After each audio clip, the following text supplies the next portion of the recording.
The frontier town of Red Hollow had always been an unforgiving place, but for Mara, it had become a battleground of survival. Once, she and her husband Elias had dreamed of building a peaceful life on a small patch of land just outside the settlement. The dream had flickered with hope until the accident that claimed Elias's life left her widowed, pregnant, and alone. With his passing, everything changed.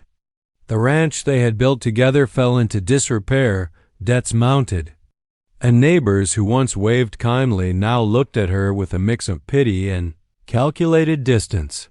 Mara's days became an exhausting cycle of endurance. She woke each morning to a house that felt too big and too cold, the empty spaces reminding her of Elias's laughter and strong hands. She struggled to carry firewood with her growing belly, to draw water from the well, and to stretch the last of their supplies through the increasingly brutal autumn. Winter loomed like a shadow creeping over the hills, threatening to swallow her and the tiny life inside her. What hurt more than the physical struggle was the way the town treated her. Red Hollow wasn't cruel, but it was practical too practical. People helped only when there was something in it for them. A pregnant widow with no income and no strong man to defend her home was, in their eyes, a burden to avoid. Her landlord, a sour old man named Burrow, reminded her weekly that her overdue rent was unacceptable. He didn't care that Elias had died. He didn't care that Mara barely had enough food. He cared only for coin, and she had none except one. The silver coin sat hidden in a small leather pouch under a loose floorboard. Elias had given it to her before he died, pressing it into her hand with a trembling whisper, "For a day when you have nothing left." Mara had clung to it, not because it could buy much, but because it was a piece of him, a reminder of his voice, his warmth, his love. She couldn't bring herself to spend it, not even for food. Not even when she went to bed hungry. It was her last connection to a life that was slipping away. On the morning of the auction, Mara's boots scraped across the dusty street as she made her way toward town. She wasn't going there for the event. She had no reason to attend and no money to buy anything. But she needed to negotiate with Burrow one last time, beg for more time, plead for mercy, anything to avoid being thrown out before the baby came. Yet, as she approached the town square, she was caught in a tide of people gathering to watch. The auction block stood at the center, elevated so all could see the men being sold off to pay their debts. Criminals, drifters, and anyone unfortunate enough to owe more than they could work off. Mara hated the spectacle, but she couldn't ignore it. The faces of the men ranged from defiant to desperate. The crowd buzzed with excitement, cruelty, and morbid fascination. She wrapped her shawl tightly around her shoulders as she stepped closer, not to bid, but out of morbid curiosity. It was then her gaze landed on the last man in line, towering, bruised, shackled, and unlike anyone she'd ever seen. Something in his defeated posture struck a chord deep within her. Though she didn't yet know why. At that moment, Mara still believed she was simply a widow on the edge, fighting to survive one more day. She couldn't yet imagine how that single silver coin in her pocket and the giant cowboy on the stage would soon shatter the course of her destiny forever.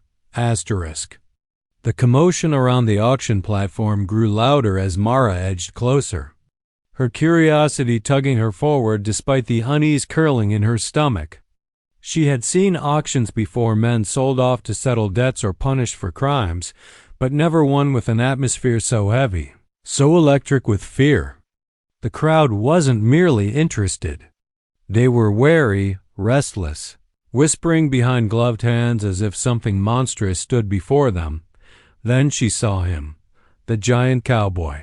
He towered above the other prisoners by nearly a head and a half. Broad shoulders, thick arms bound in heavy iron cuffs, and a frame built like someone forged to endure storms. Dust and dried blood streaked his shirt, clinging to his skin in dark smudges. His hair hung loose and tangled around his face, partially hiding a bruise that spread across one cheek. a split lip, a swollen brow, evidence that the captors hadn't bothered with fairness or restraint. But the most striking thing wasn't his size or the wounds. It was the look in his eyes. He wasn't wild or furious like the others on the block. He wasn't begging or spitting at the crowd.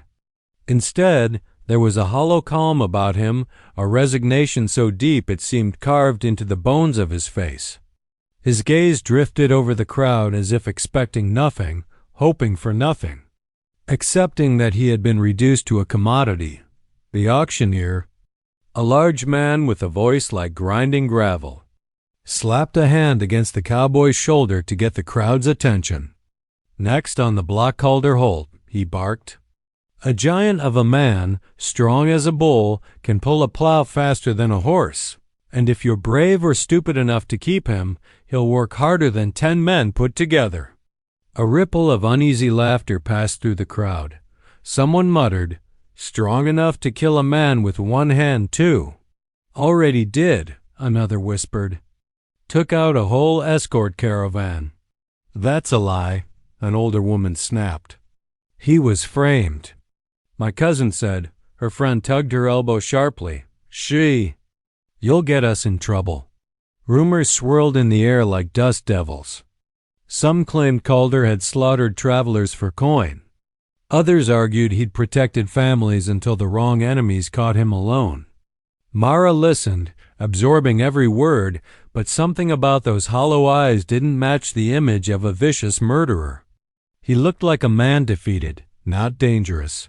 The auctioneer continued, "Nobody's touched him yet." "I don't blame ya. But rules are rules. Every man gets a chance to be bought." The crowd shuffled back a step, unwilling to meet the auctioneer's challenge. Calder raised his head slightly, scanning the people before him. When his gaze swept across Mara, she felt a jolt sharp, unexpected. It wasn't fear, though she knew she should fear him. It was recognition, though they'd never met. A sense that he was someone who had suffered, someone who knew loss the way she did, someone who understood what it meant to be cast aside by fate. For a brief moment, the world noise faded. It was just him and her 2 wounded souls in a broken place. Then the crowd burst into jeers. "Throw him in the mines." "Not worth a dime." "Too dangerous to own." Calder didn't respond. He merely lowered his head again, accepting every insult without flinching, as though he had already surrendered to the fate they wanted for him. Mara's heart clenched unexpectedly. Why did she care? Why did this stranger matter to her?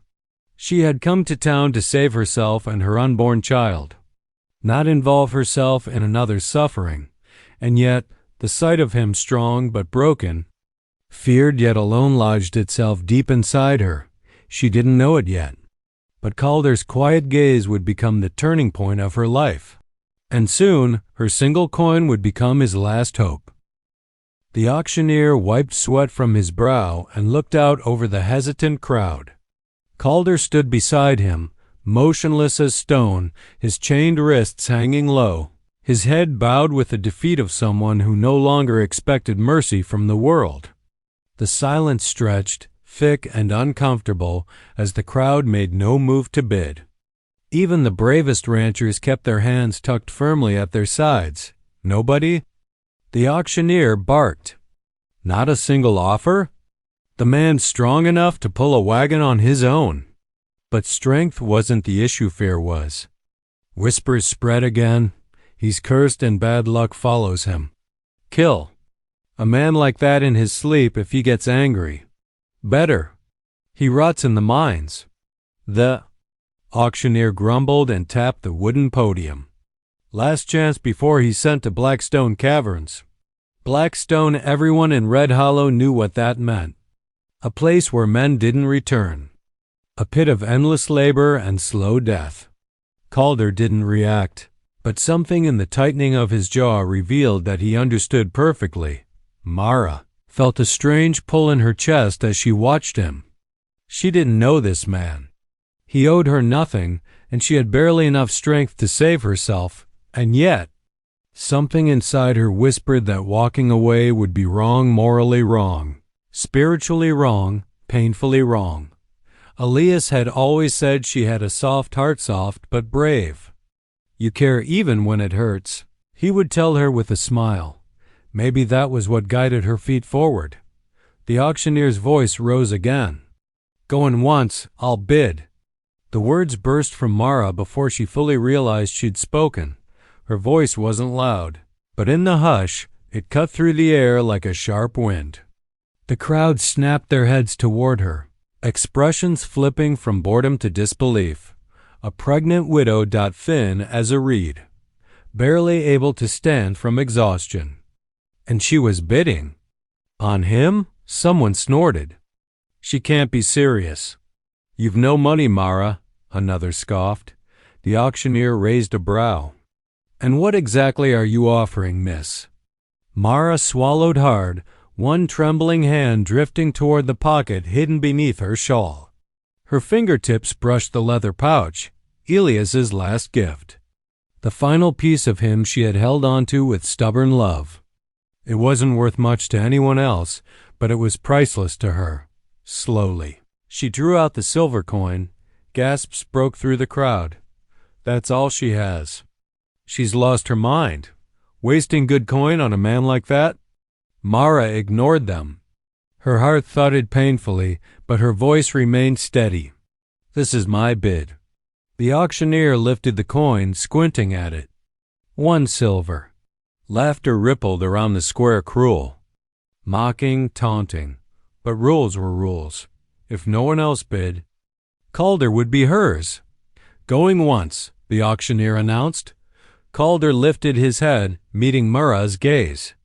His eyes widened not with anger or suspicion, but with confusion, as if he couldn't fathom why a fragile stranger would spend her last coin on him.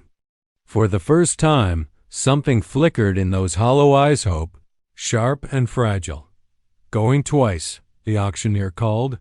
The crowd remained silent. Sold. The gavel cracked sharply. To the widow with 1 coin. A stunned hush fell over the square. Mara felt a surge of fear. She had done it. She had actually bought him, a man no one dared touch. A man with a past that could swallow them both. Calder stared at her as if trying to understand the shape of her decision. His voice was low, rough, as he murmured, almost to himself, Why?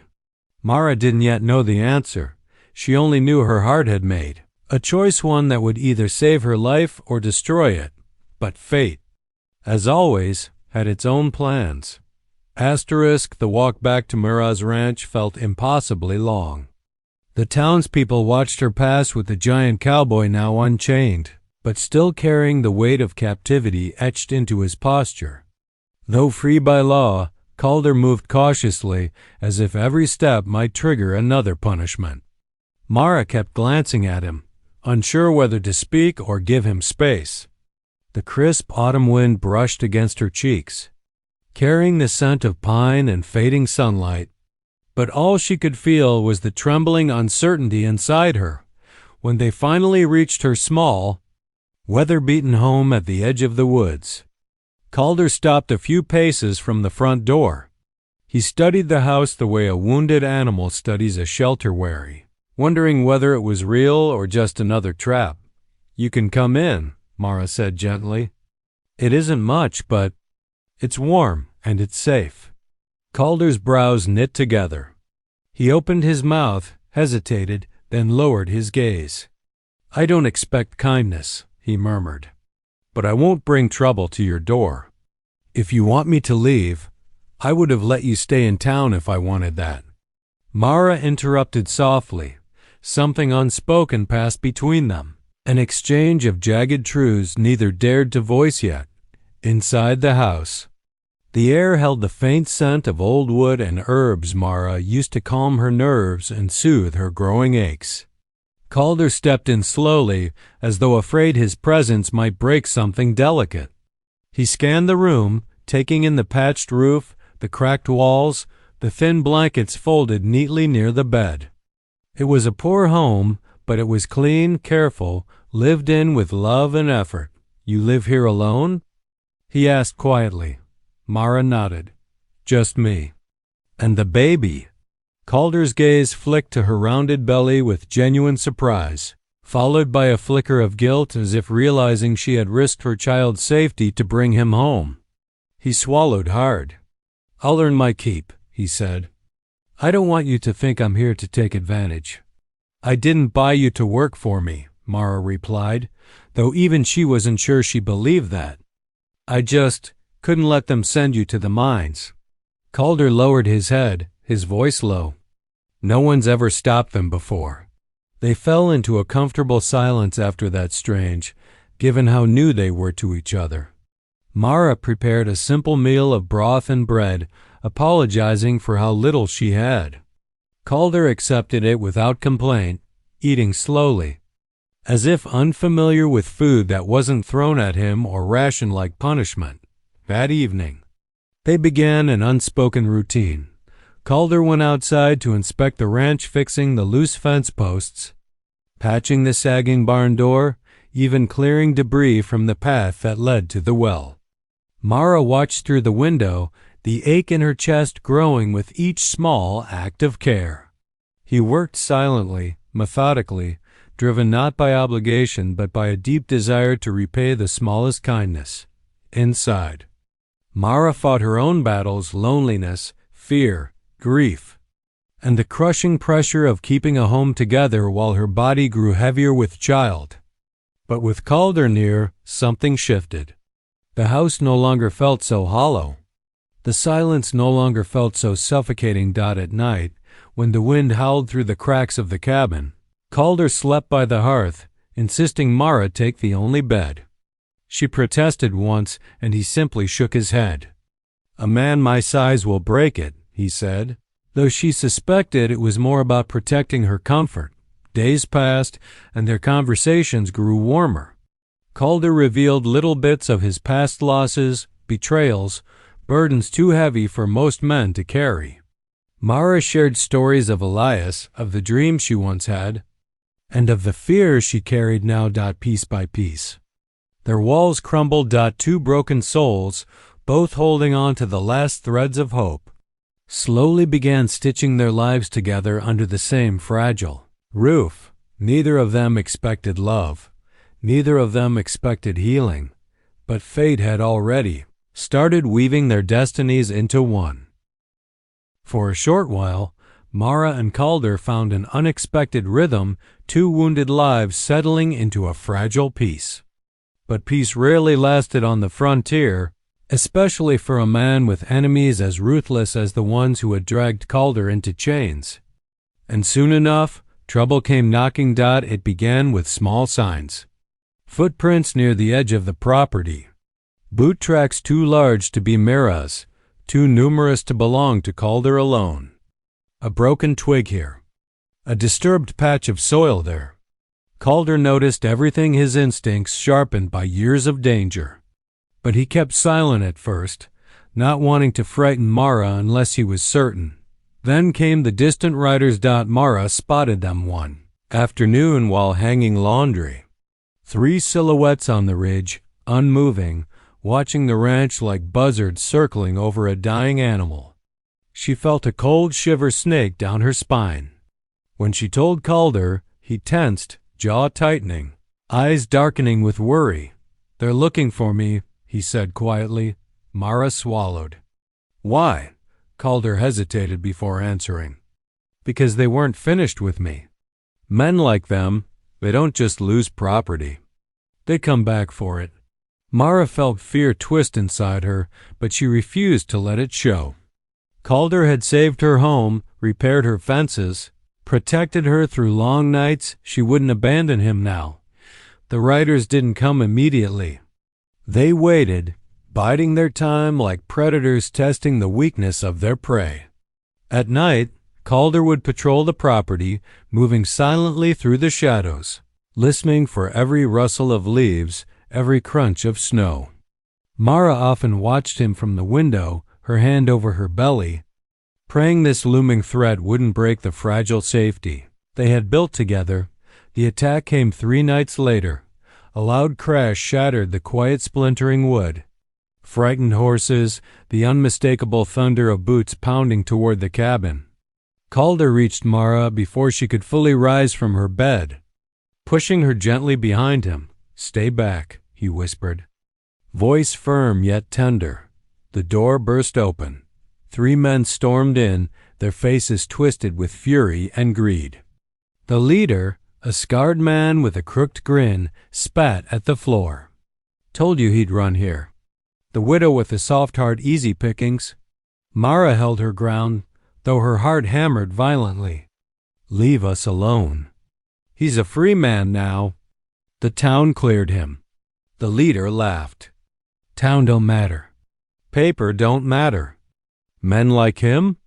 We own 'em one way or another." He glanced at her belly. "Maybe we'll take you too. Sell you for a tidy sum." Before he could take another step, Calder moved.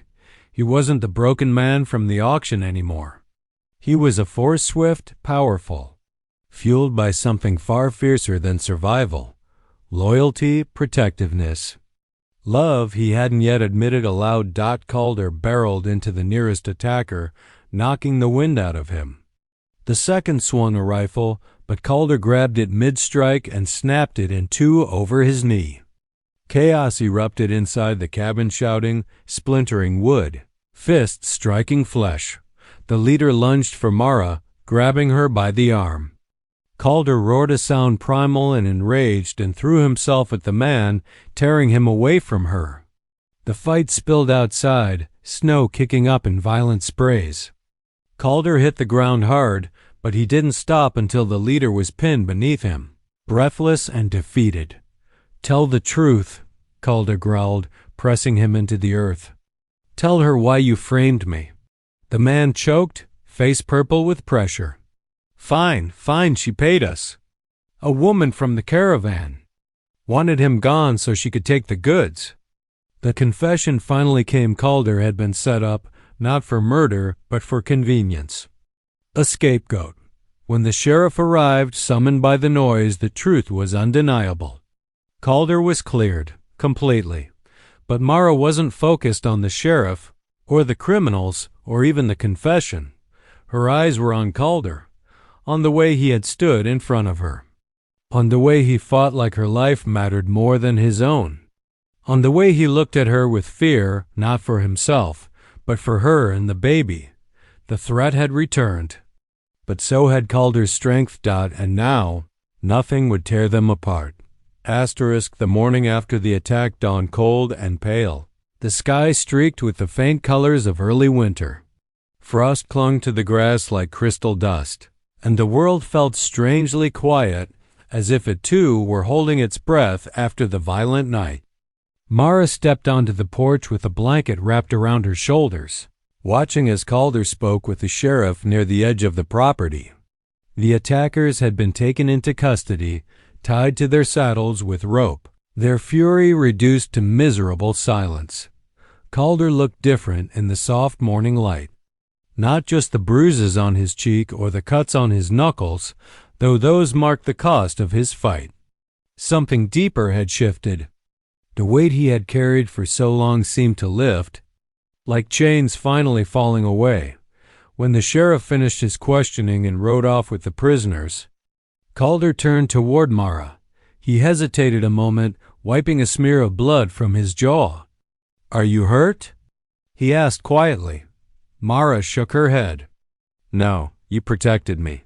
His eyes flickered with something fragile but powerful: relief, affection, fear of what almost happened.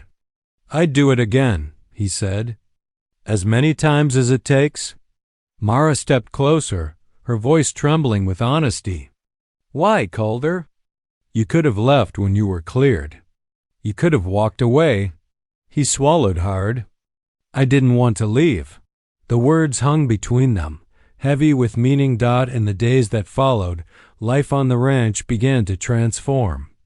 Calder repaired what the attackers had damaged, strengthening the fences, rebuilding the porch, sealing the cracked window that let in the night air. He brought in firewood each morning before she woke. cooked simple meals when her energy ran low, and refused to let her carry anything heavier than a kettle. Mara, in turn, found herself relying on him in ways she hadn't allowed herself to rely on anyone since Elias died. Calder didn't replace the love she lost, he built something new beside it. A steady presence, a calming warmth, a kind of safety she had never imagined she would feel again. Word of his innocence spread through Red Hollow, shifting the town's view of him. People nodded at him now instead of shrinking away. Some even offered him work, impressed by the strength that once frightened them. But Calder turned most of it down. He preferred to stay close to the ranch, close to Mara. One afternoon, as they repaired the barn roof together, Mara finally confessed the truth weighing on her heart. "When I used that coin," she said, "I didn't know why. I kept telling myself it was pity, or impulse, or stubbornness. But now I think—" She paused, breath unsteady. "I think I hoped saving you might save me too." Calder froze, hammer in hand. "You did save me," he said softly.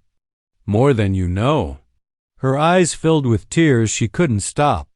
Calder reached for her hand, gentle, almost reverent. He seemed afraid to break her, yet desperate to hold on to the connection between them. "You deserve a better life than what you've been given," he murmured. "If you'll allow it, I'd like to build that life with you, with both of you." He glanced at her belly. The child, not his by blood, yet claimed with a loyalty and tenderness that stunned her. Mara squeezed his hand, her voice breaking. "I'd like that too." Winter arrived soon after, blanketing the land in soft layers of white. But instead of fear, the season brought warmth, fires burning in a mended hearth, laughter echoing through a once empty house, and two souls weaving their futures together. The single silver coin that once represented Mara's last hope now sat on a small shelf above the fireplace, not as a memory of desperation, but as a reminder of the day she saved a broken man, and the day he began rewriting her destiny. Together, they built a life stronger than lost, one rooted in courage, healing, and the love born from the most unlikely of beginnings.